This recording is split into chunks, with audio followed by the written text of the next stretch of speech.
seluruh keluarga sahabat Wijaya yang semoga Allah rahmati, Allah panjangkan umurnya di dalam ketaatan, dan semoga senantiasa dijadikan hatinya saling mencintai, dijadikan lisannya saling menghormati, dan dijadikan pikirannya untuk saling mengerti. Karena tiga perkara inilah yang sering menjadi masalah dalam kehidupan kita berinteraksi. Kadang-kadang hati saling mencintai, tetapi lisan tidak saling mengerti. Kemudian kadang-kadang lisan saling mengerti, tetapi terkadang pikiran itu tidak saling menghargai. Makanya kita meminta kepada Allah supaya kita diberikan oleh Allah hati yang saling mencintai, lisan yang saling mengerti, dan pikiran yang saling menghargai. Semoga Allah senantiasa memberikan kebaikan dalam setiap perjumpaan kita, dan seluruh sahabat Wijaya diberikan hati yang saling mencinta, lisan yang saling mengerti, dan pikiran yang saling menghargai. Alhamdulillah, tentunya senantiasa kita bersyukur betul kepada Allah Subhanahu wa taala atas seluruh nikmat yang Allah berikan dalam kehidupan kita. Karena inilah perkara yang sejatinya besar dalam kehidupan kita, yaitu adalah bersyukur kepada Allah. Umar bin Khattab radhiyallahu anhu menyampaikan melalui salah satu perkataan beliau, bahwasanya ada dua sampan, ada dua perahu yang akan menghantarkan kita pada muara keridhaan Allah dan surganya Allah. Perahu yang pertama adalah perahu kesyukuran kita, dan perahu yang kedua adalah perahu kesabaran kita. Dan kita tidak tahu pada episode dalam kehidupan kita, apakah kita harus bersyukur ataukah bersabar. Karena dua-duanya adalah kebaikan. Makanya para ulama berbicara, saya tidak tahu manakah yang lebih baik antara yang bersyukur dan bersabar. Karena kedua-duanya mendapatkan keridhaan dari Allah. Siapapun hari ini yang sedang mendapatkan sakit, sedang mendapatkan ujian, sedang mendapatkan keterbatasan, semoga diberikan kesabaran. Dan semoga yang senantiasa mendapatkan kelapangan dan kemudahan, maka mereka juga mendapatkan modal untuk selalu bersyukur kepada Allah. Saya juga mengajak kepada seluruh jamaah untuk mendoakan salah satu di antara keluarga-keluarga kami yang hari ini juga sedang diuji dengan ujian penyakit. Ada keluarganya Abu Hamzah atau Abu Hasan, ada keluarganya Abu Atollah. Mereka berdua adalah keluarga inti Syamilah yang sedang diuji dengan penyakit. Semoga mereka berdua juga diberikan oleh Allah kesabaran dan kesyukuran, sebagaimana saya mengajak kepada seluruh sahabat besar, keluarga sahabat Wijaya, dan keluarga besar Syamilah. Semoga kita senantiasa mampu bersyukur dan senantiasa mampu untuk eh, saling bersyukur atas nikmat yang Allah berikan pada kehidupan kita. Kepada Allah kita bersyukur, dan kepadanya kita menggantungkan urusan kehidupan kita. Seluruh sahabat Wijaya yang semoga Allah rahmati, dan seluruh sahabat Wijaya yang semoga Allah berkahi. Kita tentunya harus paham bahwasanya keimanan itu tidak selalu melulu berbicara tentang ibadah. Ini yang kita harus paham, Mas Iwan. Bahwasanya keimanan itu tidak selalu bicara tentang ibadah, tetapi keimanan itu bicara tentang strategi yang kita miliki untuk mematahkan jerat iblis dan setan. Ini merupakan perkara yang kita harus pahami. Banyak di antara kita yang merasa bahwasanya kalau kita beriman kepada Allah, beribadah kepada Allah, itu hanya membicarakan sisi pahala dan sisi dosa, ataupun membicarakan tentang fikih ibadah kita. Bagaimana kita rukuk dan bagaimana kita sholat. Padahal bukan hanya itu. Itu juga termasuk dari bagian Islam. Tapi sesungguhnya Islam tidak hanya berhenti pada perkara itu. Termasuk dari perkara yang kita juga harus pahami adalah Islam itu juga berbicara tentang masalah bagaimana kita itu memiliki strategi mengalahkan dan mematahkan seluruh jerat dan seluruh perangkap yang dibuat oleh iblis dan dibuat oleh setan. Karena ini merupakan bagian dari keimanan kita. Dan ini merupakan bagian dari jalan yang harus kita perhatikan, karena salah satu anak tangga yang bisa menghantarkan kita kepada surganya Allah ketika kita patahkan satu persatu strategi setan di dalam menyesatkan kita selaku manusia. Tentunya memang tidak mudah, karena pertempuran kita dengan setan adalah pertempuran yang sifatnya abadi. Pertempuran dengan setan itu pertempuran yang dimulai semenjak kita dilahirkan. Kita ditampar oleh setan sampai kemudian kita meninggal dunia. Setan pun masih datang untuk menyesatkan manusia di ujung kematiannya. Dan itu menunjukkan kepada kita, kita ini betul-betul dimusuhi sama setan, sampai setan itu tidak pernah meninggalkan kita walaupun satu detik pun. Dan itulah yang menjadikan kita bisa memahami apa yang Allah sampaikan, fattakhiduhu aduwa, jadikanlah setan itu betul-betul musuh.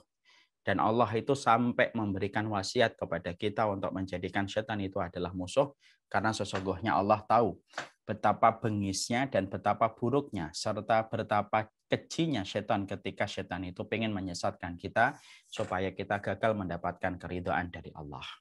Jadi iman itu tidak hanya bicara tentang fikih ibadah, tapi iman itu bicara strategi apa yang harus kita miliki supaya kita mampu mematahkan seluruh strategi dan seluruh jerat-jerat yang dimiliki oleh iblis pada kehidupan kita selaku manusia.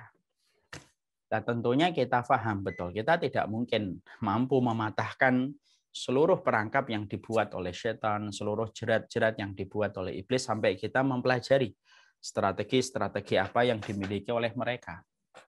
Karena Allah itu begitu sayang pada kehidupan kita. Karena saking sayangnya Allah pada kehidupan kita, maka Allah itu memberitahukan kepada kita melalui lisan Rasulullah, melalui lisan orang-orang yang Allah bukakan hatinya untuk mendapatkan petunjuk, maka tampaklah jelas apa yang dilakukan oleh mereka supaya kita mempelajari. Supaya kita tahu ini lubang jebakan setan, ini lubang jebakan setan, ini merupakan perangkapnya setan. Ini harus kita paham. Ketika telah sampai kepada kita sebuah informasi dan telah sampai kepada kita petunjuk. Nah, inilah yang menjadikan kita akhirnya betul-betul bukan hanya membenci setan. Karena membenci setan itu tidak hanya bermodal dengan semangat. Membenci setan itu harus berdasarkan ilmu. Kita tahu strateginya apa, kita berupaya untuk menyelamatkan kita dari seluruh strategi yang dimiliki oleh setan. Karena inilah yang akan menjadikan kita istimewa untuk dijadikan musuh bagi setan daripada yang lainnya. Ada sebuah riwayat dari Rasulullah Shallallahu Alaihi Wasallam dalam riwayat Ibnu Abbas, dalam riwayatnya Imam Tirmidzi yang patut menjadi renungan bagi kita. Faqihun wahidun asyad ala syaitan min alfi abidin. Ini sebuah riwayat yang apabila kita merenungkan kita akan tahu betapa pentingnya bagi kita untuk berilmu tentang strategi yang dimiliki oleh setan. Rasulullah bersabda, seseorang yang berilmu lebih susah dihadapi oleh setan dibandingkan 1000 orang yang ahli ibadah. Mari kita lihat. Faqihun wahidun. Perhatikan di sini. Faqihun wahidun asyaddu ala syaitan min alfi abidin. Sesungguhnya seorang yang fakih, satu orang itu lebih susah dihadapi oleh setan daripada orang yang ahli ibadah. Tapi tidak punya ilmu walaupun jumlahnya 1000. Makanya sampai kita menjumpai perkataan para ulama salaf, kematian orang yang berilmu sangat ditepuk tanganin oleh setan. Karena mereka akan menjadi lebih mudah menyesatkan manusia ketika satu persatu ahli ibadah, ketika satu persatu ahli ilmi dicabut oleh Allah. Dan ketika mereka meninggal dunia. Dan itu betul-betul kita akan dapatkan relate dari apa yang dikatakan para ulama salaf, bagaimana setan itu bertepuk tangan. Kalau kemudian ada ahli ilmi yang meninggal dunia, itu relate dengan apa yang disabdakan oleh Rasulullah pada riwayat ini. Seorang yang fakih satu orang saja itu, Masya Allah, dia lebih dicintai oleh setan, lebih berat dihadapi oleh setan daripada orang yang ahli ibadah, walaupun jumlah mereka itu ada 1000. Masya Allah. Nah, inilah yang menjadikan kita akhirnya paham. Makanya kita tidak hanya sebagai orang mukmin tidak boleh hanya menjadi seorang abid. Abid itu orang yang beribadah. Tapi kita harus menjadi orang yang faqih, orang yang faham betul. Orang yang ngerti betul tentang seluruh rumpun ilmu yang disampaikan oleh Allah dan Rasul-Nya. Kita berusaha memahami, tidak pernah berhenti untuk mempelajari ilmu, tidak pernah berhenti untuk mengkaji strategi-strategi setan yang digunakan oleh mereka di dalam menyesatkan kita. Tapi betul-betul kita pelajari detail kehidupan yang dilakukan oleh setan, karena mempelajari strategi setan merupakan salah satu anak tangga untuk menjadikan kita berilmu, karena setan itu ujung tombaknya itu menjadi tumpul kalau dia sudah berhadapan dengan orang yang paham ilmu. Mungkin ada yang bertanya, Ustadz, apakah ahli ibadah itu menjadi sasaran empuk bagi setan? Maka jawabannya, mari perhatikan Ibnul Farid. Perhatikan di sini, saya menulis di sini. Ibnul Farid itu diperdaya oleh setan. Ibnul Farid itu disebut dengan panggilan Umar Al-Hamawi atau disebut dengan Ibnul Farid. Dia adalah orang yang ahli ibadah. Banyak betul ibadahnya, tetapi ternyata tidak diiringi dengan ilmu. Akhirnya ketika dia banyak beribadah, dia merasakan sesuatu dalam setiap pencapaian ibadahnya yang akhirnya dia membuat kesimpulan yang salah. Kesimpulan yang dia miliki adalah Allah itu bersemayam dalam tubuhnya makhluk. Khalik itu makhluk, makhluk itu khalik, khalik itu makhluk. Yang disebut dengan keyakinan wahdatul wujud atau hululiyah. Jadi menyatunya Allah dalam tubuhnya makhluk. Dan ini kan pemahaman berbahaya. Satu, pemahaman ini tidak pernah dimiliki oleh Rasulullah dan tidak pernah disampaikan pula oleh Rasulullah. Kalaulah Allah memang benar menyatu dalam tubuhnya makhluk, maka pastilah yang lebih layak adalah Rasulullah. Pemikiran ini tidak dikenal oleh Rasulullah dan pemikiran ini berbahaya. Karena apa? Karena memberikan sifat dan keterangan tentang Allah pada sesuatu yang tidak pernah diturunkan oleh Allah dan Rasulnya. Ma anzalallahu biha min sultan. Allah tidak pernah menurunkan keterangan itu. Dia ahli ibadah. Tapi ternyata akhirnya beliau tersesat. Dan akhirnya ketika meninggal dunia, para ulama mencatat sejarahnya bagaimana Ibnu Farid meninggal dalam kondisi su'ul khatimah. Ketika ibadah yang dia lakukan ternyata diperdaya oleh setan sampai akhirnya dia memiliki kesimpulan-kesimpulan yang menyimpang dari apa yang disampaikan oleh Rasulullah SAW. Sekali lagi, agama ini diturunkan, agama ini disyariatkan, bukan berdasarkan semangat, bukan berdasarkan kepada keinginan baik, tapi berdasarkan kepada syariat sesuai petunjuk dan bernasab kepada apa yang diajarkan oleh Rasulullah. Makanya ketika kita mendapati Ibnul Farid ini, kisah ini menggambarkan kepada kita apa yang tadi disampaikan oleh Rasulullah. Faqihun wahidun asyaddu min alfi abidin. Ya, asyaddu ala syaitan min alfi abidin. Makanya benar apa yang disampaikan oleh Rasulullah SAW dalam riwayat Ibnu Abbas. Sesungguhnya satu fakih yang paham tentang ilmu, dia paham tentang bagaimana seluruh syariat dalam perkala yang dia ketahui dengan ilmu, maka itu lebih susah dihadapi oleh setan daripada dia menghadapi 1000 ahli ibadah yang bisa diporak-porandakan. Kemana dia harus berlabuh ketika dia tidak memiliki landasan ilmu. Dan inilah yang menjadikan kita merenung. Apakah kita harus menjadi abidin, ataukah kita harus menjadi alimin, atau fakihin, itu tergantung kepada kita. Bahwasanya saya menjadi abid, silahkan, itu pun sudah luar biasa. Tapi hati-hati.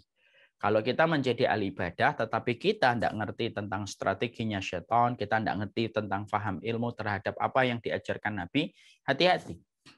Perkara itu bisa menjadikan kita diperdaya oleh syaitan dengan ibadah yang kita lakukan, akhirnya syaitan memperosokkan kita kepada perkara yang dibenci oleh Allah. Kalau jawaban kita adalah saya ingin menjadi faqih, maka inilah yang menjadikan kita. Kita membahas kitab ini, kita kaji, kita bahas secara detail, karena sesungguhnya sekali lagi, iman itu tidak serta-merta hanya membahas tentang fikih ibadah. Tapi iman itu juga bagaimana strategi yang kita lakukan supaya kita tidak diperdaya oleh setan, karena sesungguhnya setan itu tidak berkutik. Sesungguhnya setan itu senjatanya, tombaknya, tumpul di hadapan orang yang paham ilmu daripada orang yang ahli ibadah. Makanya kalau kita sama orang yang lebih berilmu itu salah satunya ya kita harus memberikan bagaimana komitmen kita dalam kebaikan sama orang yang berilmu. Karena sesungguhnya orang yang berilmu mereka memiliki banyak referensi yang tidak dipahami oleh orang ketika kita tidak banyak berilmu.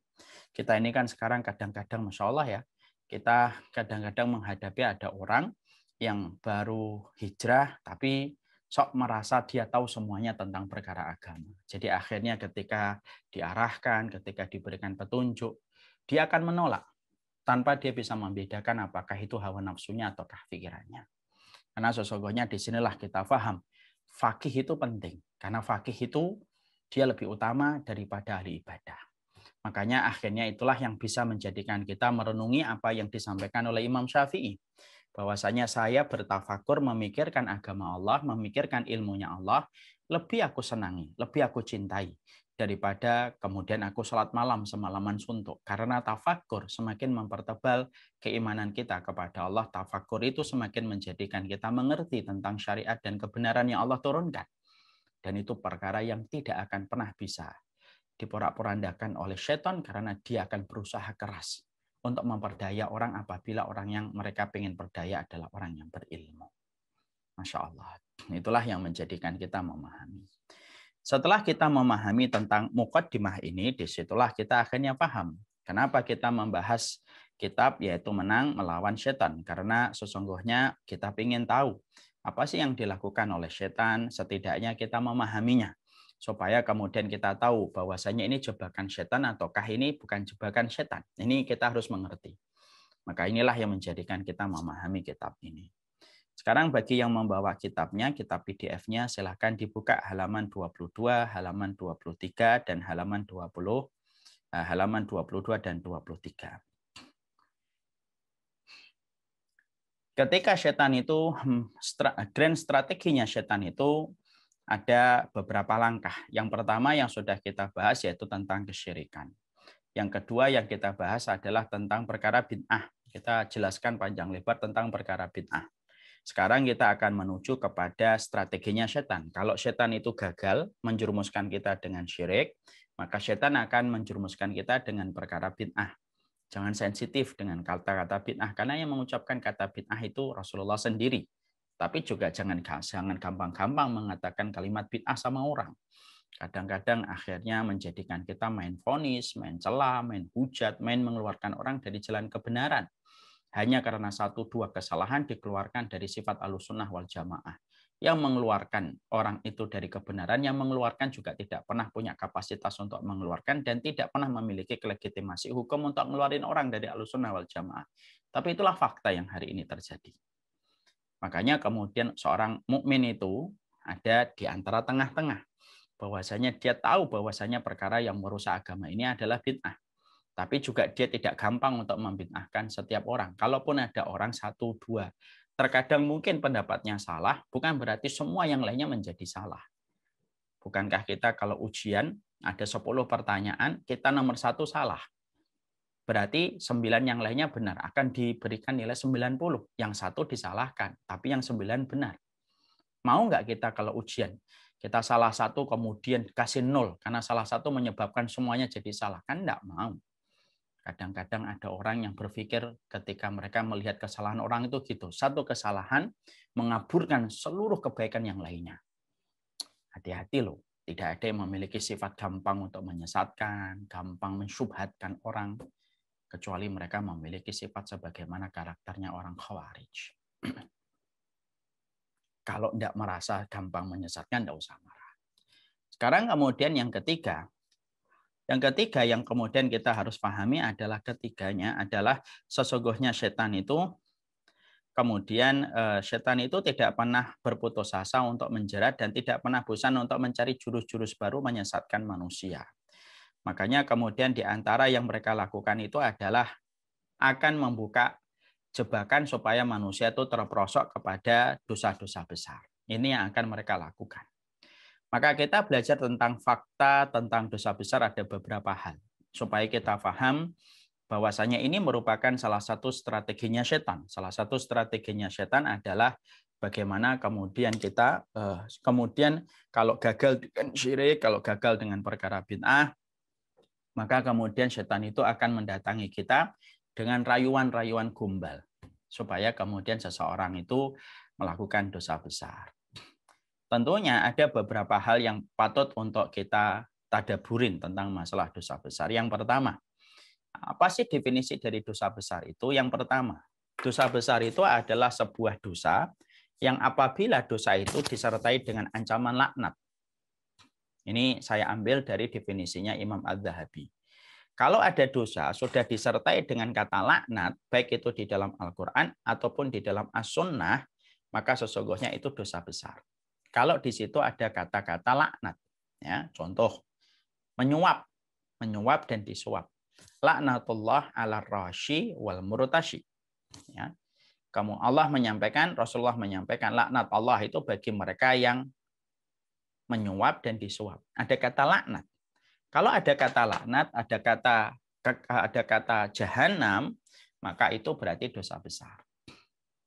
Tapi kalau ada dosa tidak disertai dengan kata laknat, di dalam pengkabaran tentang dosa itu tidak disertai dengan berita jahanam, berarti itu dosa termasuk pada kategori dosa kecil. Bukan untuk membedakan supaya kita meremehkan, tidak. Tapi kita mengerti ilmunya. Oh, ini dosa besar. Kenapa kamu bisa mengatakan ini dosa besar? Karena di situ ada kata laknat. Ya, sebagaimana membunuh seorang muslim, hati-hati. Membunuh seorang muslim itu tidak main-main. Makanya pernah terjadi salah satu kisah ada seorang sahabat yang membunuh seorang muslim lalu dia menggampangkan maka sahabat itu tertolak oleh bumi.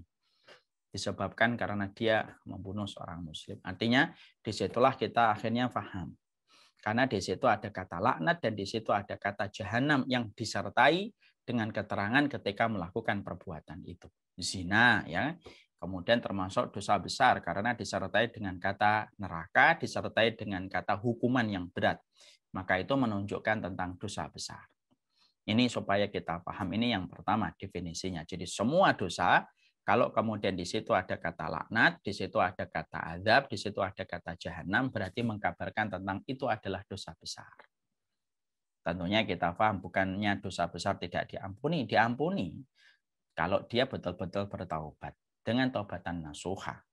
Dan ini menjadi catatan untuk kita. Yang kedua, yang kita harus pahami adalah jangan minimalis bahwasanya dosa besar itu hanya terpaku pada beberapa dosa. Karena masyarakat kita di Indonesia, kulturnya masyarakat kita itu adalah masyarakat kita menganggap bahwasanya dosa besar itu hanyalah berzina, hanyalah minum khamr, hanyalah membunuh, hanyalah berjudi. Ya. Hanya berkutat pada itu. Kalau orang Jawa menyebutnya dengan kata molimo, madon, minum, ngombe, dan lain sebagainya. Saya nggak tahu apa. Tapi ada 5. Jadi kemudian berzina, minum khamr, membunuh, kemudian berjudi.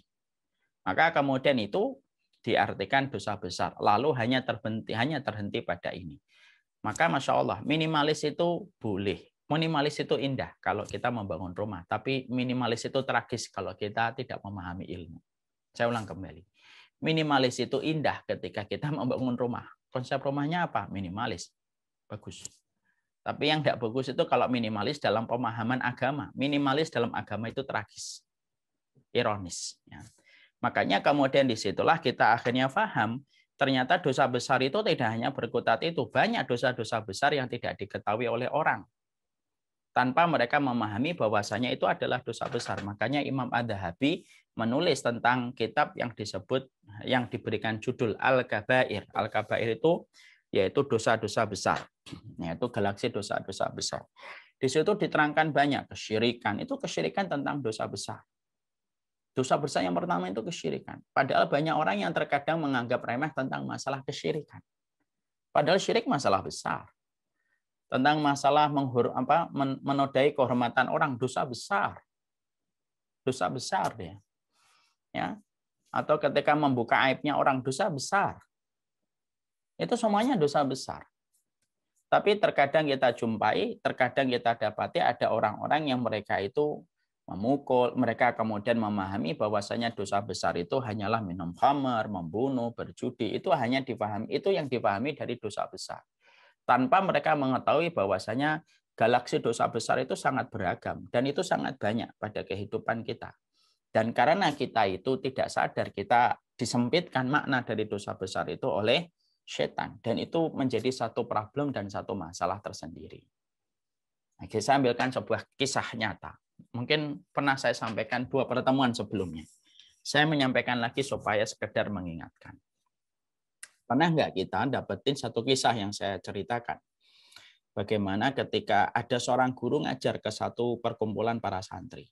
Murid-muridnya merasa kok tidak dinaikkan materinya dan materinya berkutat-kutat di situ saja. Lalu kemudian akhirnya sang murid berkata, ya guru kami, kapan kami naik materi kami? Guru berkata, kami akan naikkan materi kalian sampai kalian lulus ujian dulu. Oke, kami siap dengan ujian. Lalu kemudian pada satu waktu sang guru datang tergopoh-gopoh berkata, di satu pojok di sana ada orang yang sedang berzina, kelihatannya berduaan.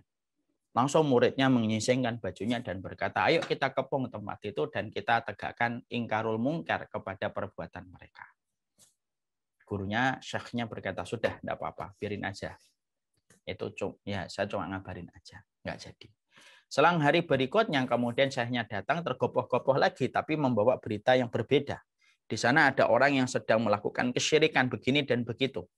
Tapi murid-muridnya biasa, tidak ada yang marah, tidak ada yang geram, tidak ada yang menyingsingkan baju. Kemudian mereka berkata, moga-moga dapat hidayah mereka melakukan itu. Maka ketika syekhnya, guru mereka, mendapati 2 sikap dan respon yang berbeda. Ketika orang berzina responnya cepat, ketika ada orang syirik responnya tidak cepat, maka kemudian gurunya berkata, saya tidak akan nambah pelajaran karena kalian itu gagal dalam ujian yang saya berikan. Murid-muridnya kaget, loh kami ini gagalnya apa? Loh iya gagal kalian. Loh gagalnya apa? Iya, karena kalian itu menganggap bahwasanya syirik itu seakan-akan lebih ringan daripada perbuatan zina. Bukan berarti zina itu ringan. Zina itu berat, tapi beratnya zina tidak akan mampu mengalahkan beratnya kesyirikan. Maka dari situlah kemudian akhirnya itu contoh. Banyak di antara manusia itu tidak paham tentang dosa-dosa besar itu apa saja. Terlebih lagi kalau kita membahas dosa-dosa besar itu ada dosa-dosa yang terasa, ada dosa yang tidak terasa. Ada dosa yang terasa kayak zina, khamar, judi terasa. Ada dosa-dosa besar yang tidak terasa. Menggugat takdir. Itu dosa besar banget itu. Tapi tidak terasa. Tidak mau belajar ilmu, tidak mau belajar agama. Itu dosa besar itu. Orang yang selama hidupnya tidak pernah peduli sama agama. Tidak pernah peduli terhadap peringatan yang ada di dalam kitabullah. Tidak pernah peduli terhadap peringatan yang ada di dalam as-sunnah. Mereka cuek aja. Giliran kalau ada ilmu duniawi bersemangat, giliran kalau ada entertain semangat, giliran ada hiburan semangat. Tapi giliran ketika membahas tentang peringatan-peringatan yang Allah berikan di dalam kitabullah dan sunnah untuk menjadi bekal mereka ketika mereka mati, mereka tidak pernah memberikan semangatnya gitu. Maka ini termasuk dosa besar orang yang berpaling dari peringatan-peringatan Allah, orang yang tidak mau belajar. Senin sampai Jumat dia Senin sampai Jumat kerja kantor, Sabtu dan Ahad ngurusin hobi. Senin sampai Jumat kerja kantor lagi, Sabtu dan Ahad ngurusin hobi. Ini termasuk dosa besar. Tapi orang banyak tidak tahu. Dosa besar lagi termasuk adalah ketika kita menodai kehormatan orang yang beriman. Berapa banyak orang yang ngaji? Mereka digoda dengan khamar tidak mau, mereka digoda zina tidak mau, ya. Mereka digoda lagi dengan membunuh apalagi tidak mau, tapi dia begitu mudah untuk menodai kehormatan fulan. Pembicaranya di grup WA bicara tentang fulan syubhat, fulan sesat, fulan begini, fulan begini. Di dunia nyata pun semacam itu. Di dunia nyata mengatakan jangan sama ini, orang ini tidak jelas, orang ini begini. Dijatuhkan satu persatu kehormatannya. Walaupun dia berbalut dengan jilbab syar'i terkadang. Walaupun mungkin pemahamannya, walaupun kemudian mungkin penampilannya penampilan yang syar'i. Dia tidak bisa membedakan antara menegakkan hujah dengan menghujat orang. Tidak bisa membedakan. Apa saat menegakkan hujah? Menegakkan hujah itu sampaikan kepada orang yang kamu anggap salah, kamu sampaikan, kamu sharing dalil kepada dia, silahkan untuk mendengarkan dalilnya dia. Mereka itu tidak bisa membedakan mana itu menegakkan hujah, mana itu kemudian menghujat di belakang. Sering nggak kita jumpai ada grup WA itu ngomongnya, fulan ini nggak boleh ada video ini masuk ke sini. Dan mereka bangga ketika mereka sudah bisa menyesatkan orang, walaupun tidak diucapkan, tetapi dari perbuatan nampak. Dan itu banyak orang-orang yang semacam itu. Tanpa mereka merasa bahwa saya itu dosa besar sekali, bahkan melebihi dosa riba. Inna riba isnani wasabauna baban. Fa inna adnaha ayatnya rajul bi ummihi. Sesungguhnya pintu riba itu 72 pintu. Yang paling ringan dari dosa riba itu berzina dengan ibunya. Bukan nikah loh ya. Nikah dengan ibu aja sudah haram. Apalagi ini bukan nikah, zina. Itu yang paling ringan. Fa inna adnaha. Yang paling ringan dari dosa riba. Yang paling berat dari dosa riba itu apa? Yang paling berat dari dosa riba adalah kamu melanggar kehormatan orang. Kehormatan orang kamu langgar. Kamu tidak bisa membedakan mana qiyamul hujjah. Kamu tidak bisa membedakan mana itu mendirikan hujjah, mana itu kemudian kamu itu menghujat. Membedakan dua perkara ini aja nggak bisa. Ngaji, kadang-kadang mengatakan saya sekarang sudah hijrah. Tapi membedakan antara mendirikan hujjah dan menghujat orang nggak ngerti. Itu juga dosa besar. Tak terasa sih, memang nggak kerasa. Nggak sebagaimana zina, kemaluannya ngerasa. Nggak sebagaimana minum khamr, mulutnya kerasa. Nggak terasa, nggak sebagaimana membunuh yang tangannya kemudian terasa puas ketika melihat darah orang yang dia balas dendam. Walaupun dalam sekejap kemudian mereka langsung kemudian menyesal ya. Tapi memang begitulah. Setan itu kemudian berusaha. Kemudian bagaimana kita itu hanya berpikiran bahwasanya dosa itu adalah hanya dosa semacam itu. Ada yang benci sama riba, tapi tidak benci sama Bagaimana menodai kehormatan orang beriman? Itu kan bingung kita. Kamu benci sama riba. Kamu nggak suka sama riba. Kamu nggak suka sama zina. Tapi kamu nggak pernah kemudian merasa dirimu itu nodai kehormatan orang. Ini tuh kerjaannya setan. Ini kerjaannya setan. Jadi akhirnya dia dibuka untuk tahu referensi tentang zina, referensi tentang masalah khamr, tapi dia tidak tahu tentang referensi bagaimana menegakkan hujat dan bagaimana menghujat kehormatan orang yang beriman. Dan itu banyak kita temukan di sosial media. Orang begitu gampang nge-tag, orang begitu gampang hujat, nyebut nama orang gitu. Lalu kemudian komunitasnya tertawa gitu, membahas seakan-akan mereka menjadi orang yang luar biasa gitu. Dihujat dengan orang yang, ya Allah, tidak pernah memperlihatkan nama aslinya siapa. Ya, itulah yang terjadi. Setan itu selalu membumbui terhadap perkara-perkara yang nggak kita sadari. Itu banyak, dan ini termasuk kerjaannya setan. Ini termasuk kerjaannya setan. Makanya inilah yang menjadikan akhirnya kita memahami betul. Berarti di sinilah kita harus mengerti. Kalau kita tentang bicara dosa besar, ya tolong jangan minimalis. Minimalis dalam rumah itu indah, minimalis dalam ilmu itu ironis. Dan minimalis dalam memahami dosa itu juga ironis. Makanya inilah yang menjadikan akhirnya kita memahami, kalau gitu saya harus betul-betul belajar. Iya. Dan kita tidak membahas di sini. Mungkin belajari di dalam kitab Ad-Dhahabi Al-Kabair nanti kapan-kapan lah. Kalau kitab ini sudah selesai mungkin kita bahas. Ini menjadi perkara yang penting. Dan ini menjadi perkara yang harus kita pahami. Terus misalkan bodoh terhadap agama, dosa besar. Walaupun mungkin tidak berzina. Walaupun kemudian mungkin mereka tidak makan riba, tapi sengaja untuk bodoh, tidak mau belajar agama Allah. Tidak pernah tertarik gitu. Hidupnya hanya terus semangat gitu untuk mempelajari ilmu dunia. Tapi sekalinya ilmu akhirat itu lemes gitu.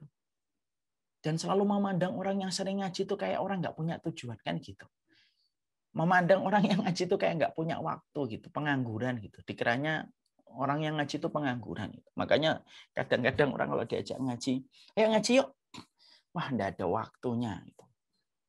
Seakan-akan kita menganggap bahwasanya orang yang nggak ngaji itu pengangguran. Gitu. Mereka bukan pengangguran, tapi mereka yang ngerti bahwasanya ilmu akhirat pun harus diprioritaskan sebagaimana kita mampu memprioritaskan ilmu duniawi.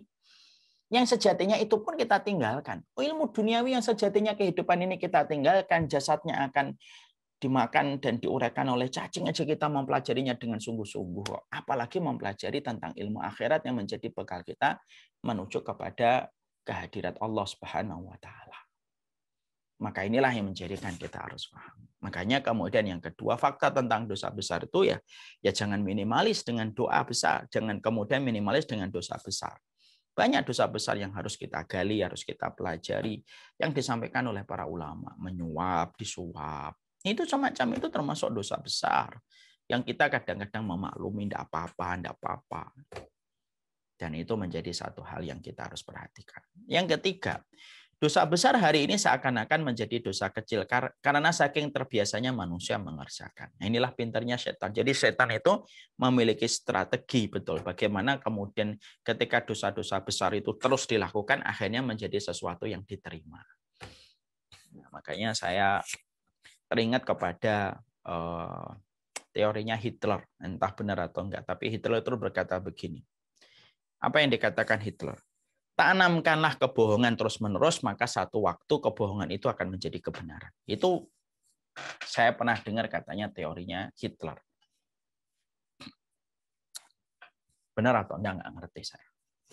Tapi kemudian ada korelasi dari apa yang kemudian terjadi. Hari ini dosa besar itu sesuatu yang dulunya itu aib, tapi karena saking banyaknya orang melakukan dan terus ditanam, terus di televisi, di media, terus-terusan, akhirnya itu perkara menjadi biasa. Saya pernah dengar dari kisahnya ibu saya. Tahun 70-an orang itu bergandengan. Orang itu naik motor, berduaan bukan suami istri itu aib betul, kata ibu saya. Dulu itu nak, ada orang kok bukan suami istri, boncengan. Itu seluruh kampung bisa membicarakan. Ini siapa ini orang nggak sopan, belum jadi istrinya udah dinaikkan di boncengan. Tahun 70-an kata ibu. Ibu kan lahirnya tahun 46. Jadi ketika pas umur 70-an udah umur 30-an lebih. Dia menyampaikan semacam itu. Saya terus mikir, Kenapa ya akhir ini itu biasa? Karena itu ditanamkan terus. Lewat televisi, adanya sinetron, SMP sudah diajarin pacaran, SMP sudah diajarin bagaimana kemudian ngelihat pacaran itu indah kayak suami istri. Anak SMP sudah diilustrasikan dan digambarkan tidak ada yang penting kecuali adalah bagaimana dia mendapatkan pacar. Laki-laki bagaimana ditampilkan main basket supaya kemudian disenangin perempuan-perempuan. Nanti ujung-ujungnya adegan sinetronnya itu tabrakan, bukunya jatuh, saling menjumput buku itu sambil menatap mata. Itu dari anak kecil tidak pernah berubah-ubah sinetron kayak gitu. Saya tuh kadang-kadang mikir sutradaranya nih gimana ya, sekolahnya gimana ya dulu ya. Kok metode kayak gitu sama nggak pernah berubah? Karena kemudian terus ditanamkan terus, ketika ditanam terus akhirnya orang memandang itu biasa. Dan akhirnya parameter dan nilai value itu sekarang berubah, berbalik. Orang kalau tidak punya pacar malah orang tuanya khawatir. Kamu udah umur 20 tahun nggak punya pacar, terus nanti siapa jodohmu? Nah kan value-nya kebalik. Nah itu kemudian yang dilakukan oleh setan. Dosa-dosa besar itu hari ini Masya Allah. Saking terbiasanya orang mengerjakan, orang itu akhirnya menerima.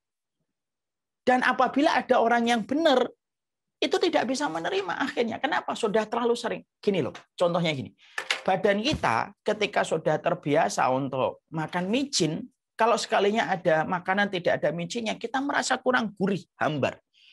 Kita ini kalau kemudian terbiasa gula, ya akhirnya semua itu harus manis. Kalau ada yang nggak manis, kita kemudian malah merasa asing. Kan gitu. Contohnya saya misalkan beberapa hari ini sedang mencoba untuk jurus sehat Rasulullah, CSR, nggak makan gula, nggak kemudian minyak, nggak makan nasi sudah beberapa hari. Ketika kemudian awal-awal, kemudian kita merasa pusing, pening gitu. Padahal itulah yang baik. Karena terbiasa sesuatu yang sudah salah. Sama. Jadi kemudian akhirnya kita dapati analoginya itu sesederhana itu. Nah sekarang itu dosa besar itu seakan-akan apa? Sudah jamak dilakukan. Akhirnya kalau ada orang yang benar malah terasing, malah kemudian kalau salah diterima. Ya, padahal tahun 70-an, berarti 30 tahun yang lalu, tahun 70-an itu kalau kita mengaminkan apa yang disampaikan Ibu, dan insya Allah Ibu saya dia tidak berbohong, itu memang betul. Orang itu baru boncengan aja terasa asing. Kalau enggak sekarang malah enggak terasing. Kita maklumin itu, kita maklumin. Akhirnya kalau anak kita atau anak banyak orang yang tidak memiliki pacar ketika umurnya 20, malah kita khawatir. Wah, kamu ini kenapa nggak punya pacar tuh? Seakan-akan pacar itu mendekatkan jodoh, seakan-akan yang taat itu jauh dari jodoh. Ini konsepnya sopo, ini kayak gini nih. Nah, itulah kenyataan yang terjadi. Makanya betul, mari kita renungkan perkataan dari Anas bin Malik. Tampilkan Anas bin Malik. Nah. Anas bin Malik itu menyampaikan, sesungguhnya kalian mengerjakan satu dosa dalam pandangan mata kalian lebih halus daripada selai rambut. Ya, padahal pada zaman Nabi kami menganggapnya sebagai satu dosa yang membinasakan. Ini perkataan Anas bin Malik. Pada zaman ratusan tahun lalu ketika mengomentari setelah Rasulullah meninggal, beliau berkata, kalian tuh mengerjakan satu dosa yang kalian anggap satu dosa besar itu kayak selai rambut yang ringan. Padahal ketika dulu kami masih hidup bersama Rasulullah, itu kami menganggapnya perkara dosa besar. Jadi orang itu akhirnya melakukan perkara dosa besar saking seringnya, akhirnya menjadi sebuah value. Nilainya terbalik. Nilainya itu kayak gitu. Kan gitu. Dan akhirnya kemudian itulah yang diinginkan oleh setan itu. Mereka akan membuat narasi terus supaya kemudian dosa besar itu menjadi sebuah nilai kebaikan. Ya kan? Jadi kalau kemudian kita lihat, maaf ya, ada lihat konser pakai jilbab, nanti didatangi sama artisnya, disuruh cium, disorakin. Nanti digendong, disorakin. Padahal laki-lakinya itu tidak memberikan komitmen apa-apa. Padahal dalam Islam, mahal betul seorang wanita itu. Kalau ingin memegangnya, kamu siap nggak dengan konsekuensi, komitmen, dan kewajiban? Kalau nggak siap, mundur. Karena harganya seorang wanita dalam Islam itu mahal. Kalau kamu ingin memegangnya, kalau kamu ingin menyayanginya, ada 3. Kamu harus siap membayar konsekuensinya, kamu harus siap membayar komitmennya, kamu harus siap melaksanakan kewajibannya. Nah, sekarang enggak, dirusak, diputer. Seakan-akan kalau nggak mau ikut kayak gitu, dia terasing. Dia jadi orang yang nggak ngerti tentang budaya. Kalau ada orang kayak gitu diterima. Dan itu kemudian pasti sebagaimana Anas bin Malik. Kalian mengerjakan satu dosa dalam pandangan mata kalian, kalian tuh melihatnya tuh kayak halus banget, gak ada apa-apanya. Tapi di hadapan Allah itu besar betul. Padahal di hadapan para sahabat dulu itu dianggapnya besar betul. Dan ini menjadi sebuah hal yang kemudian kita mengerti.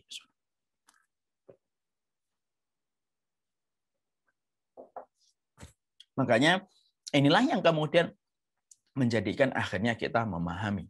Berarti kemudian ketika kita mengetahui inilah kerjaannya setan. Ya. Ada yang dijerumuskan dengan zina, khamr, ada yang keluar dari zina, setan mendatangkan menu lagi dosa. Kenapa? Menu dari setan itu jangan cuma satu, menunya banyak. Jangan kemudian memahami bahwasanya menu setan terhadap dosa besar itu 1, 2, enggak, banyak betul. Dan itu kemudian kita harus pahami. Kemudian yang kita harus pahami tentang masalah ini adalah kemudian yang kita khawatirkan tentang dosa itu apa, Ustaz? Maka kemudian yang kita khawatirkan tentang dosa itu sebenarnya ada 3. Makanya kenapa seorang mukmin itu harus kemudian membuat rasa takut dia kepada dosa. Nah, tentunya kita harus paham ya. Ini saya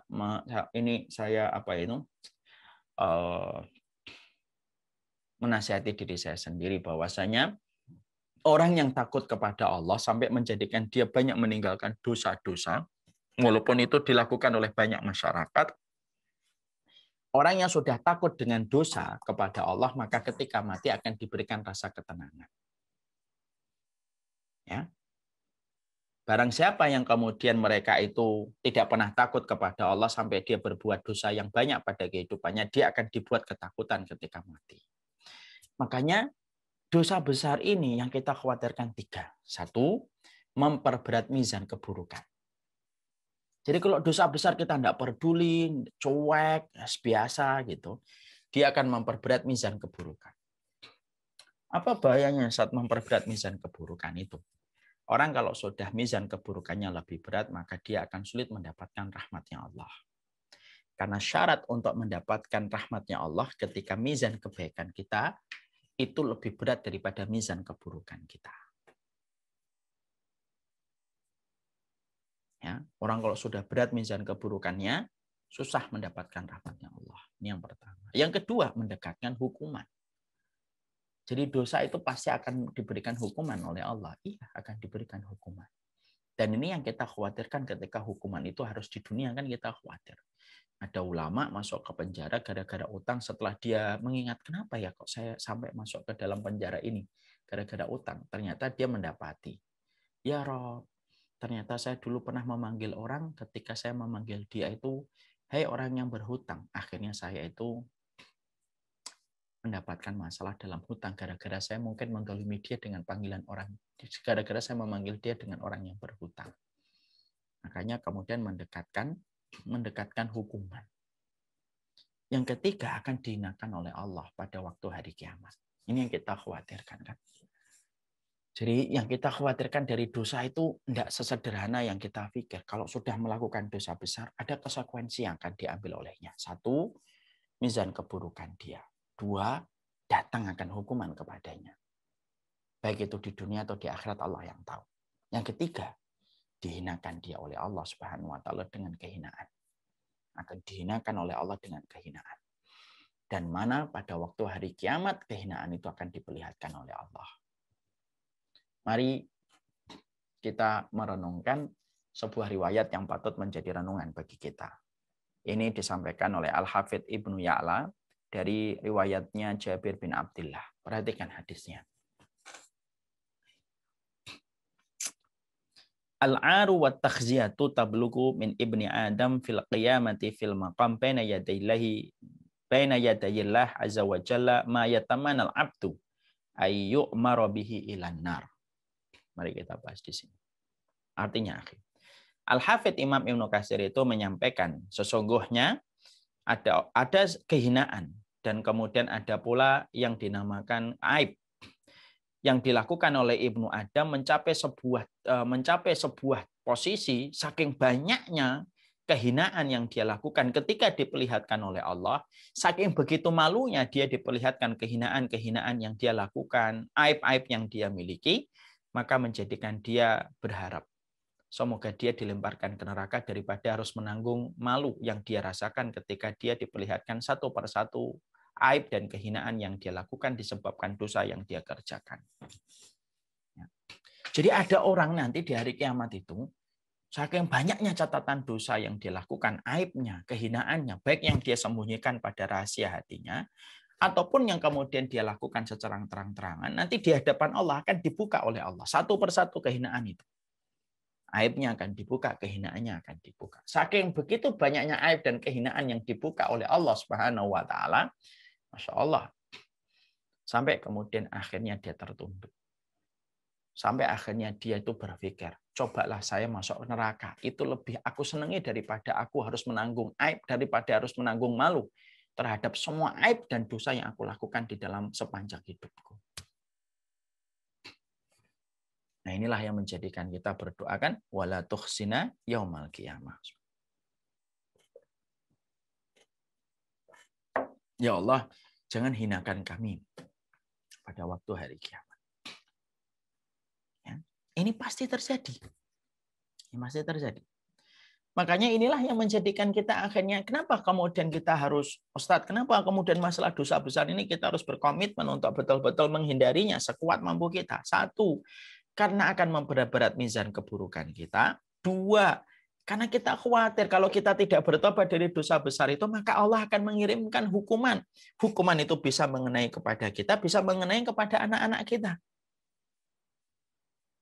Masya Allah itu. Dan kemudian apa yang terjadi? Dan kemudian bisa menghinakan kita nanti di hadapan Allah. Saking ada orang yang mereka itu diperlihatkan aibnya, diperlihatkan kehinaannya, sampai dia itu berandai-andai, mayatamanal abdu ayyumaru bihi ilanar. Sampai dia itu berandai-andai, cobalah saya itu masuk neraka aja daripada harus menanggung malu ketika aib dan ketika kehinaan ini diperlihatkan oleh Engkau ya Allah. Masya Allah ini. Ini hal yang luar biasa ini. Dan ini harusnya menjadi perenungan untuk kita. Ya, ini perenungan untuk kita. Makanya kemudian inilah yang menjadikan kita harusnya berpikir 1000 kali sebelum kita akan melakukan sebuah kemaksiatan. Berpikir 1000 kali sebelum kita melakukan sebuah kemungkaran. Karena yang kita lakukan ketika kita melakukan dosa, kita berhadapan langsung dengan Allah. Dan kita membuka tirai. Kita di hadapan Allah ketika melakukan dosa terus-menerus di hadapannya. Nikmat dari dosa itu hanya sesaat, tetapi akibat yang dirasakan bisa panjang. Dan itu kemudian inilah yang menjadikan kita paham. Makanya seorang mukmin ketika paham ini dosa besar, ini strateginya setan. Kita harus menghindari dan kita harus punya pegangan. Kenapa harus menghindari dosa besar? Satu, karena hanya memperberat mizan keburukanmu. Dua, karena sesungguhnya nanti kamu akan mendapatkan hukuman. Kalau memang hukuman nggak kepadamu, ya mungkin kepada anakmu. Naudzubillah min dzalik ya Rabb. Kemudian yang ketiga, maka kita akan dihinakan oleh Allah pada waktu hari kiamat. Dan itu akan menjadi sebuah kemungkaran besar dalam kehidupan kita di akhirat. Nah, inilah yang menjadikan kita memahami betul. Inilah yang menjadikan kita mengerti. Dalam perkara inilah hadis ini cukup menjadi sebuah perenungan untuk kita. Perhatikan, keaiban dan kehinaan yang dialami oleh anak Adam yang berdosa kelak di hari kiamat di hadapan Allah mencapai tingkatan yang membuat diri orang yang bersangkutan berharap agar dirinya itu dimasukkan segera ke dalam neraka, lebih mereka senangi daripada mereka harus menanggung malu yang sangat mereka rasakan. Coba, apa nggak ngeri riwayat ini? Nah, riwayat inilah yang menjadikan kita akhirnya memahami betul tentang perkara ini yang kita harus paham. Maka kemudian setelah itu, apa sih syarat kewajiban kita terhadap dosa? Makanya kemudian setelah kita paham bahwasanya strateginya setan itu adalah dosa besar termasuk strateginya setan, ada 3 yang harus kita pelajari ketika kemudian kita mempelajari tentang masalah dosa. Yang pertama tentunya mempelajari. Loh, dosa kok dipelajari? Loh, kalau kita tidak mempelajari dosa ya kita tidak ngerti mana itu dosa dan mana itu bukan dosa. Ya kita harus belajar. Jadi jangan hanya belajar tentang sholat, jangan hanya belajar tentang doa, tapi juga belajar tentang dosa-dosa besar itu apa. Dosa-dosa besar itu apa? Kita harus mempelajarinya, harus mengkajinya, harus kemudian kita mengetahuinya dalil-dalil yang dimiliki pada setiap dosa-dosa besar pada rumpun-rumpunnya. Kita harus mengetahuinya, kita harus mempelajarinya. Karena sesungguhnya manusia itu kalau tidak tahu maka cenderung dia akan mengerjakan karena tidak tahu. Ya. Contoh. Misal, Jalan Pekayon ini ternyata tersiar kabar bahwasanya setiap jam 12 malam itu banyak sekali geng motor dan pembegal yang berkeliaran dan sering sekali menebas si pengendara motor untuk diambil motornya. Kalau kita dengar kabarnya, apa yang akan kita lakukan? Kita berhati-hati. Dan kita akan memplanning supaya kita tidak melewati jalan itu kecuali ketika tidak terlalu malam. Mungkin habis isya langsung sudah pergi. Dan tidak melewati jalan itu ketika tengah malam. Ini contoh.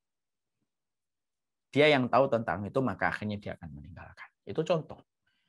Kita kalau tidak paham bahwasanya gula, minyak, apabila berlebih sudah hipo, itu kemudian bisa mendatangkan banyak penyakit untuk tubuh kita. Maka kalau kita tahu bahwasanya ini kalau berlebih dan dibiarkan terus akan menyebabkan banyak kualitas kita dalam kesehatan menurun. Kalau kita tahu, kita akan berusaha untuk menjaga. Itu kan semuanya dimulai dari ilmu. Itu semuanya dimulai dari referensi. Gimana kita akan meninggalkan dosa? Mencela takdir. Kalau kita tidak tahu kalau mencela takdir itu dosa yang dibenci oleh Allah. Gimana kita akan menghindari diri kita untuk cuek terhadap peringatan-peringatan Allah dan tidak pernah mempelajarinya kalau kita tidak tahu kalau itu dosa besar di sisi Allah. Bagaimana kita akan menjaga seorang muslim yang mengikuti sunnah, berpaham kepada paham salafus salih, tapi kemudian kita tidak gampang untuk menghujat orang, tidak gampang memvonis orang, tidak gampang mengeluarkan orang dari kebenaran. Kalau kita tidak tahu bagaimana dosa besar kehinaan, dosa besar ketika kita menghina dan menodai kehormatan orang.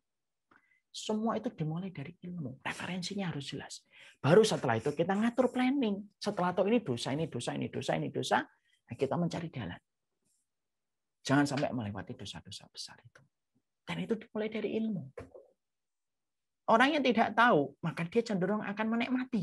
Orang kalau tidak tahu bahwasanya apa yang di depannya babi, mungkin dia akan makan babi dan mengatakan, enak ya ini dagingnya empuk. Padahal itu babi.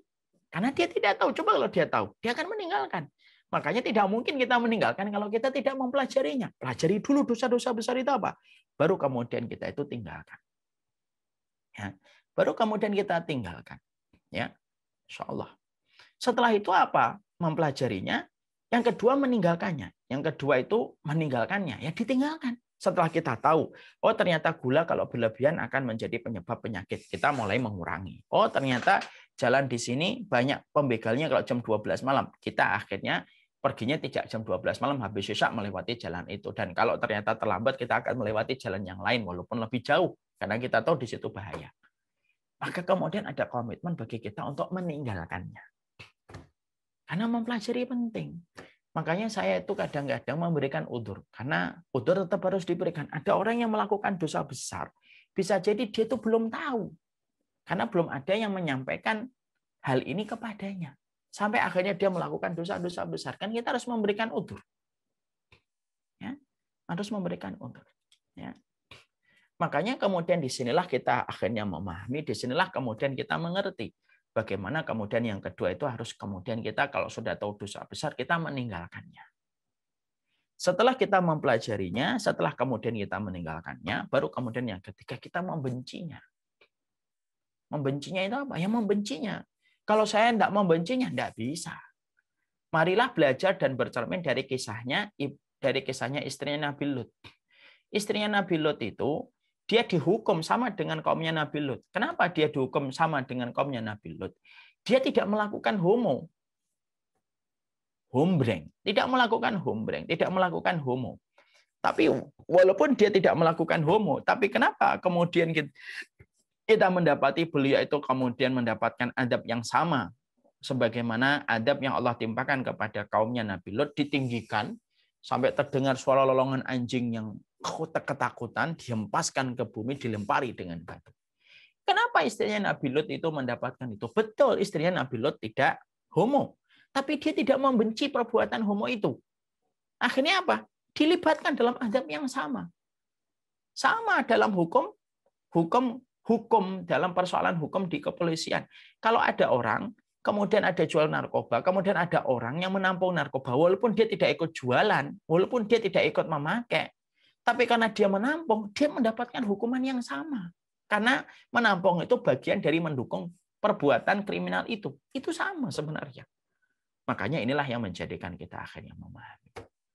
Nah, inilah tentang masalah dosa besar. Jadi, disinilah kita memahami grand desainnya syaitan itu ada 3. 1, grand desainnya iblis itu adalah kesyirikan. 2, grand desainnya iblis itu adalah bid'ah. Yang ketiga adalah dosa-dosa besar. Dan kita tadi mempelajari tentang dosa-dosa besar, tentang definisinya, tentang apa yang kita harus mengerti tentang dosa besar, bagaimana dosa besar hari ini minimalis, ya. Minimalis dalam rumah itu cantik, minimalis dalam ilmu agama itu ironis. Nah, itu yang kita harus pahami. Semoga Allah senantiasa memberikan kebaikan dan keberkahan. Apa grand design setan yang keempat? Inilah yang akan kita bahas dalam pertemuan kita selanjutnya.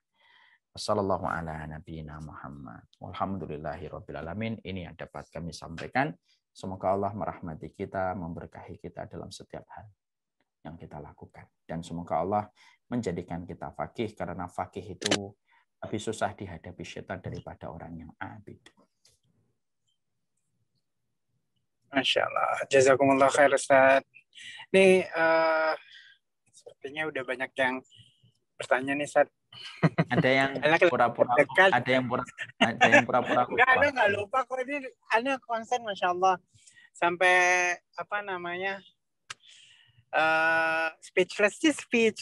Ini di, apa namanya, ini udah ada yang mau bertanya nih, Ustaz. Kita kasih kesempatan, ya, Ustaz. saya tanya antum dulu. Astagfirullah.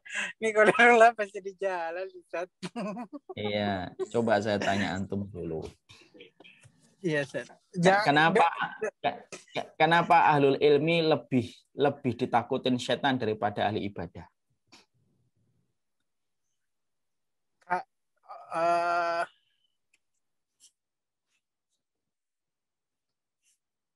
Ngantuk saya dengar.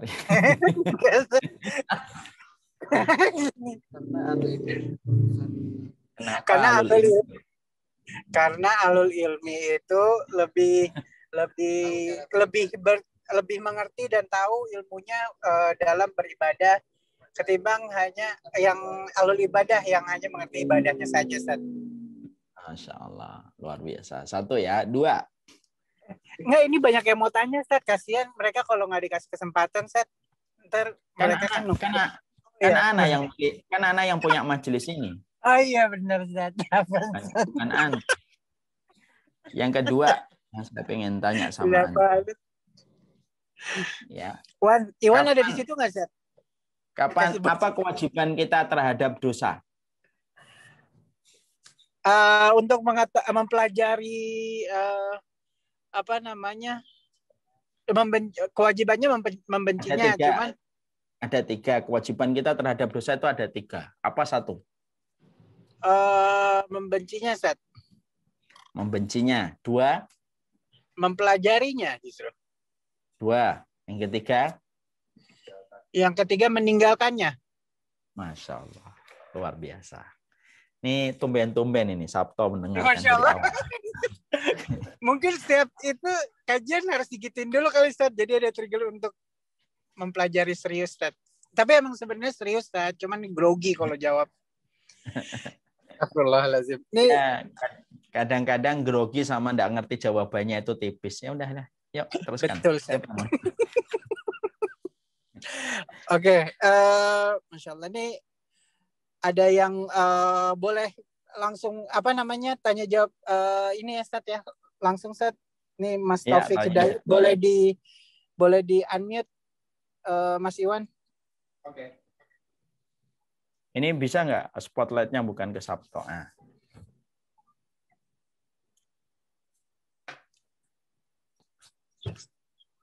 Allah karim. Assalamualaikum Mas Taufik. Mas Taufik.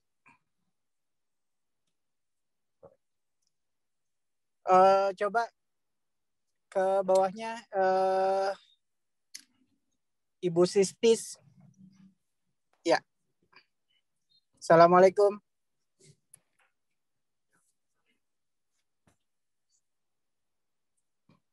Assalamualaikum. Ibu Sisti, boleh di-unmute Ibu? Sudah kita berikan mic-nya. Sambil dibacain deh, Sat, ya, yang Q&A. Ya. Sat, dari Ibu Nuralia. Kalau di Ruqyah, tapi bacanya pakai bahasa Indonesia, tidak pakai bacaan Al-Quran, apakah itu termasuk syirik, Ustaz? Ruqyah dengan memakai hukum-hukum, memakai ayat-ayat Allah, diperdengarkan dengan jelas, tidak komat kamit, insya Allah termasuk ruqyah yang syariah. Biasanya itu kalau cenderung ada yang tidak sesuai dengan syari itu, biasanya ngucapin doanya itu komat kamit, yang hanya dia yang tahu membaca apa. Nah, itu biasanya nggak ngerti kita baca apa, itu yang kita khawatirkan. Saya tidak menjudge langsung bahwasanya itu yang dibaca adalah salah ya. Karena kalau ruqyah syariah itu dari awal sampai akhir semuanya terdengar jelas dan ayatnya juga jelas. Tapi boleh nggak pakai bahasa Indonesia nih, Ustaz? Pertanyaannya itu sih sebenarnya juga. Boleh, nggak apa-apa, tapi pakai ayat Allah itu yang lebih kuat. Oke. Ya. Assalamualaikum Ustaz. Apakah menodai kehormatan orang beriman itu termasuk kepada artis yang memang sedang viral misalkan? Doakan aja lah, kalau sama artis itu doakan aja. Ngapain kita menghujatnya? Janganlah kita menghujat dosanya orang, karena kita tidak akan dimatikan sampai kita diuji dengan dosa yang sama, dan bisa jadi kita juga tidak, dan bisa jadi mungkin juga kita nggak lulus gitu. Didoakan saja mereka itu. Memang susah hati, tapi kalau kita memberikan yang baik juga responnya juga nanti yang memantul juga baik untuk kita. Memang susah sih, tapi dia begini ya sudah, doain aja, doain. Selama kemudian yang dia lakukan, selama yang dia kerjakan itu bukan secara terang-terangan membenci kebenaran. Kalau misalkan dia terjatuh dalam dosa, kesalahan, siapa sih dari kita yang nggak melakukan dosa dan kesalahan? Bedanya mungkin ada yang kelihatan, ada yang nggak kelihatan. Justru yang kelihatan itu terkadang malah lebih baik karena segera dia bertaubat. Yang nggak kelihatan oleh mata manusia ini yang lebih mengkhawatirkan.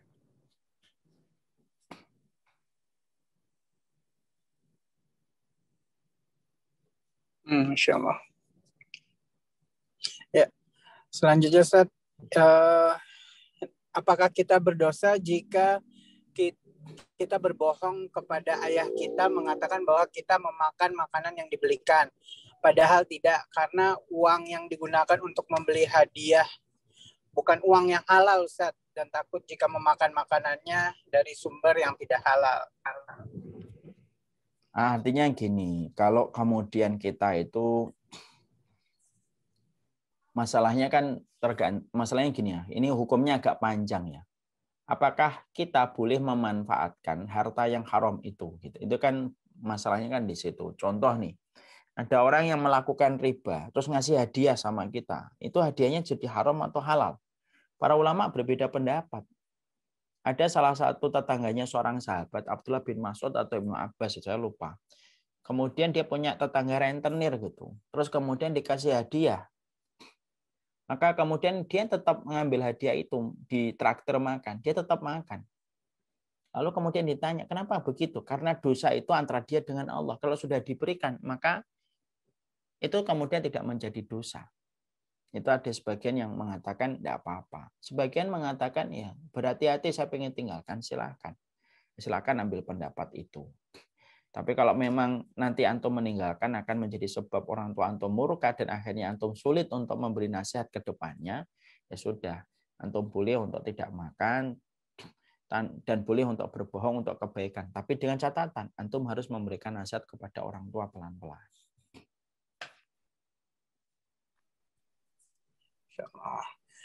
Ya, Selanjutnya Ustaz, saya ingin bertanya, apakah strategi-strategi syaitan selalu berurutan dari syirik, bid'ah, dosa besar dan sebagainya? Misalnya seseorang yang melakukan dosa besar, artinya syaitan telah mencoba menjerumuskannya melalui syirik dan bid'ah sebelumnya. Jazakallah khair, Ustaz. Saya tidak tahu apakah berurutan ataukah tidak. Hanya Allah yang maha mengetahui tentang perkara itu.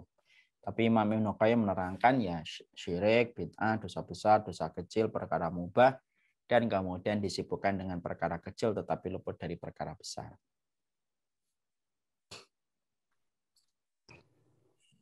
Ya. Bagaimana bisa membedakan itu bisikan syaitan atau bukan, Ustaz? Dari Nurul Mutmainah. Kita membedakan apa? Membedakan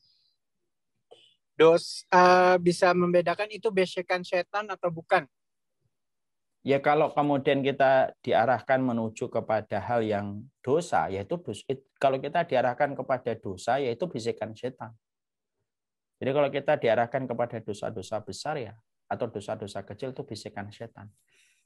Kan saya tidak ngerti karena konkretnya apa gitu. Ini bisikan setan atau ini saya nggak paham yang dibisikkan apa gitu. Misalkan kemudian dibisikkan begini ya, misalkan tentang dosa ya itu berarti bisikan setan. Ya, saat ini ada yang masuk dari Mbak Nesya, boleh dibuka Assalamualaikum. Waalaikumsalam warahmatullahi wabarakatuh. Ya, silakan bisa langsung bertanya. Ustadz tadi kan mengenai hukuman dari dosa itu kan bisa ke diri sendiri, terus bisa ke misalnya ke anak gitu, dan juga terakhir kan kalau tidak di dunia berarti di akhirat gitu ya Pak Ustadz.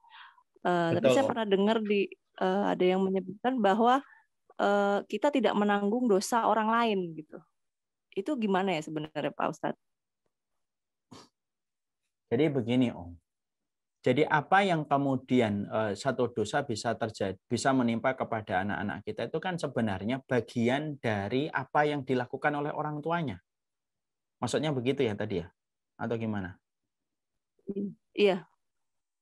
Nah, maka kemudian akhirnya ketika anak-anaknya, keturunannya mendapatkan sesuatu, maka kemudian itu pemicunya itu dari orang tuanya ketika dia gampang melakukan dosa. Anak-anaknya tidak mendapatkan cipratan dosa kalau kemudian yang terjadi pada anaknya itu bukan masalah kemaksiatan. Apabila masalahnya mungkin akhirnya anaknya mendapatkan ujian begini dan begini karena bapaknya dulu melakukan itu. Anaknya kalau bersabar akan mendapatkan keutamaan di sisi Allah. Anaknya tetap dia itu kemudian akan dia akan tetap mendapatkan kebaikan selama dia menyikapi dengan kesabaran. Tapi pemicunya itu pasti dari orang tua.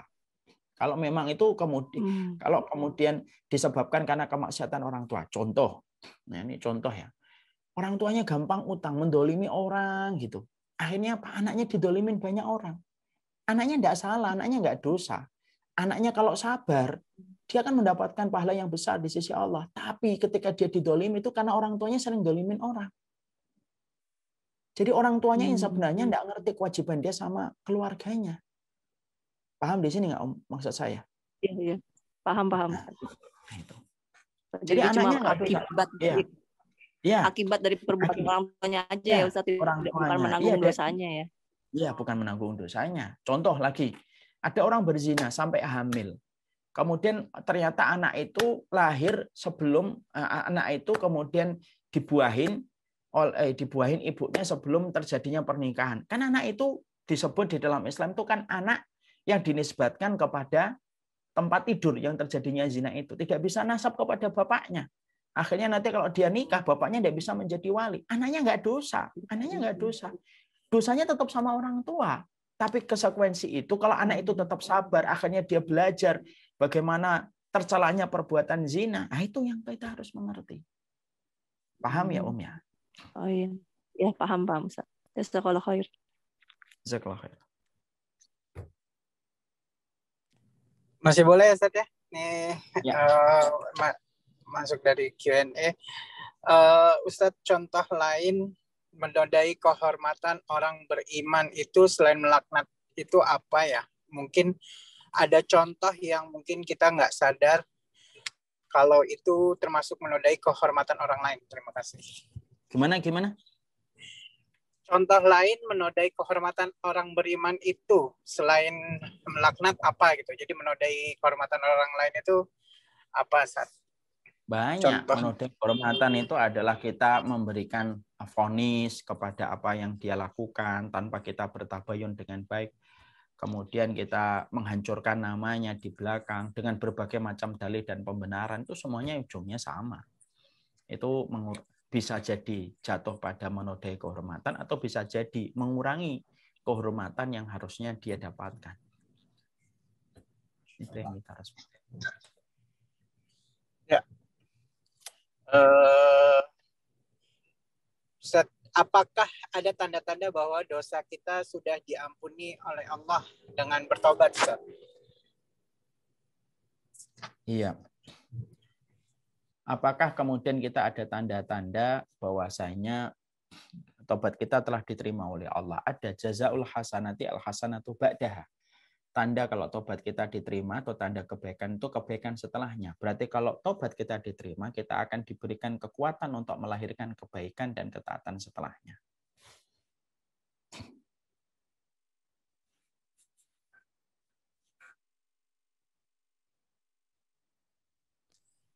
Ya. Mana ini? Ya, ini boleh, Sat. Yang terakhir, Sat.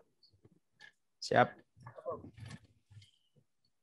Anak-anak saya sudah besar, sudah kuliah, dan yang bungsu mau SMA. Bagaimana menyemangati mereka agar mau mengikuti kajian? Termasuk suami saya juga agak enggan untuk mengikuti kajian. Nah, minta tipsnya nih, Sat.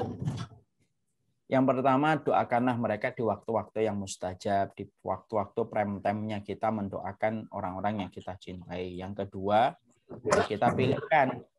Ya kita pilihkan, kalau misalkan anak-anak muda, ya kita pilihkan ustadz-ustadz yang sesuai dengan genrenya mereka. Misalkan Ustadz Hanan Ataki, itu kemudian mungkin cocok dengan anak-anak muda. Jangan memaksakan bahwasanya gurunya kita sama dengan anak-anak kita, karena genrenya mungkin berbeda. Mungkin kita ajarkan dulu yang kira-kira ustadz yang berjiwa muda gitu supaya mereka paham, mereka enak, enjoy untuk mempelajari Islam. Karena tidak setiap lesan para ustadz itu mampu menjangkau setiap genre. Ya. Karena kemudian itu juga harus kita pahami. Maka sampaikan apa, kemudian ajarkan itu, kita lakukan itu dalam keinginan kita untuk mengajarkan anak-anak kita gitu. Kemudian yang ketiga ya, keluarga kita harus banyak bersahabat dengan keluarga-keluarga orang soleh. Tapi ingat ya, ini salah satu catatan penting. Kalau kita sudah berkomitmen untuk bersaudara, itu harus siap dengan kekurangannya, harus siap dengan berbagai macam kesabaran yang harus kita berikan. Banyak orang yang terkadang ketika dia itu bersahabat sama orang, lalu kemudian dia mendapati ada kekurangan, langsung kemudian dia meninggalkannya. Langsung kemudian semua kebaikannya jadi hilang. Tidak bisa, orang solih apapun yang kita temui di atas muka bumi ini, mereka juga punya kekurangan, mereka punya kesalahan. Sebagaimana kita juga banyak kesalahannya dan kekurangannya. Makanya Fudhal bin Iyad itu sudah mengingatkan, man talaba akhon bila aibin baqiya bila akhin. Orang itu kalau di dalam dia bersaudara, nyarinya yang nggak punya aib. Tidak akan dia itu kemudian mendapatkan saudara. Sampai mati pun juga nggak akan dapat saudara. Karena apa? Sebagaimana orang lain punya aib, dia juga punya aib. Jadi nanti kalau kita sudah yang ketiga, kita ingin kumpul sama orang-orang yang mungkin bisa mengkuatkan kita dalam kebaikan gitu. Nah, kita juga harus sadar. Tidak ada yang maksum itu hanyalah Rasulullah SAW. Yang terpenting adalah kemudian komitmen kita untuk saling menghargai dalam perjalanan kita menuju kepada ridhanya Allah Subhanahu wa taala.